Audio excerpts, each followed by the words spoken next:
Hi, I'm Devin Brown, undergraduate biotechnology senior here at the University of Houston. Thank you for clicking on my video so I could pitch to you the power of ocean thermal energy conversion. Would you like to power the largest cities in your country? Would you like to create energy far away from home, out of sight, out of mind, with no maintenance and little harm to the environment? What if I told you all you had to do was pay a one-time equipment fee, but all the energy was free? If you answered yes to any of these questions, then you're interested in ocean thermal energy conversion, or OTEC for short. This technology uses hot and cold zones in the ocean to heat and cool a moving liquid. This moving liquid changes phases as it crosses a turbine. As it crosses this turbine, it produces energy. Using the hot and cold zones in the ocean, we can heat and cool this moving liquid to be used over and over perpetually to run the generator, producing free energy. And this is not science fiction. OTEC has been extensively studied by the Department of Energy as early as 1977 when they released their report on feasibility of OTEC as a reliable form of constant energy generation. In this report, open, closed, and hybrid OTEC cycles were studied at length, in which they not only demonstrated feasibility because ocean temperatures are relatively constant, but also that they weren't prone to malfunction because there are very few moving parts a part of the OTEC system. This pitch is focused on the hybrid OTEC option that combines thermoelectric principles of hydrothermal vents for converting heat into energy with OTEC plants that rely on hot and cold cycles to change the phase of moving liquid. It would be beneficial to use the enormous heat stored in the Earth's crust escaping through hydrothermal vents to further power this process. Combining the thermoelectric properties of hydrothermal vents with deep-sea large fluid requirements of OTEC exponentially increase the energy produced from combining these renewable fuel-free energy resources.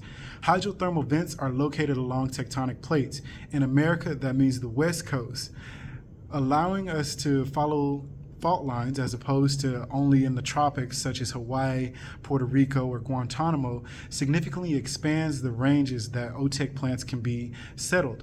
The open flow hybrid system can be modified to accommodate heat exchangers that will be required to desalinate ocean water. Fresh water can be produced as a byproduct of the hybrid OTEC open cycle system if the steam is condensed using heat exchangers instead of direct contact. These heat exchangers will line the massive 30-meter diameter tubes that are in total a maximum of 1,500 meters long, segmented to reduce the stress and tension on the pipe. These thermoelectric generators would line the outside of the massive heating and cooling pipes, extracting energy as the hot water rises to the surface. Due to large surface area of heat transfer devices, this will exponentially increase the amount of energy gained from lining the outside of the pipes with heat transfer devices. The temperature around hydrothermal vents can reach up to 700 Fahrenheit, so it's important to use a lightweight metal that can change through various temperatures without malfunctioning, or line the pipe with a non-toxic silicone that can reach up to temperatures of 1400 Celsius. Placing thermoelectric converters on this tube lined with silicone or a lightweight metal would allow us to harvest the thermal energy from hydrothermal fluids through a heat pipe and convert heat to an electrical energy with thermoelectric generators. In addition to this, since this open system has an intake pipe, we can filter heavy metals that are coming from Earth's crust through the hydrothermal vents, providing a much more fiscally viable way for OTEC to become commercial. Any excess heat from desalination can be converted into energy or fuel for onboard systems. OTEC plants currently operate at an extremely low efficiency rate of 3 to 4% compared to fossil fuel plants as high as 42%.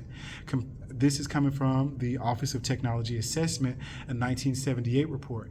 Combining OTEC with thermoelectric power would increase OTEC efficiency, making it more energy efficient and fiscally viable. In conclusion, even though OTEC is typically restricted to the tropics, combining it with the thermoelectric compounds found at hydrothermal vents would allow us to expand and increase the amount of energy acquired. This is where my proposal is unique because it involves a hybrid energy production. This extreme heat is harvested and combined with OTEC to make this a fiscally responsible choice to combat global warming and reducing our needs for crude oil. With less maintenance and more lucrative platforms than traditional ocean-oriented renewable energy technology, OTEC stands out among wave and solar energy for scalable long-term energy production. OTEC plants typically only cost $5 million to build. Scaling these models up to account for desalination and silicon materials used, the OTEC platform would cost around $25 million to build, one-time investment for limitless energy. Would you be interested in investing?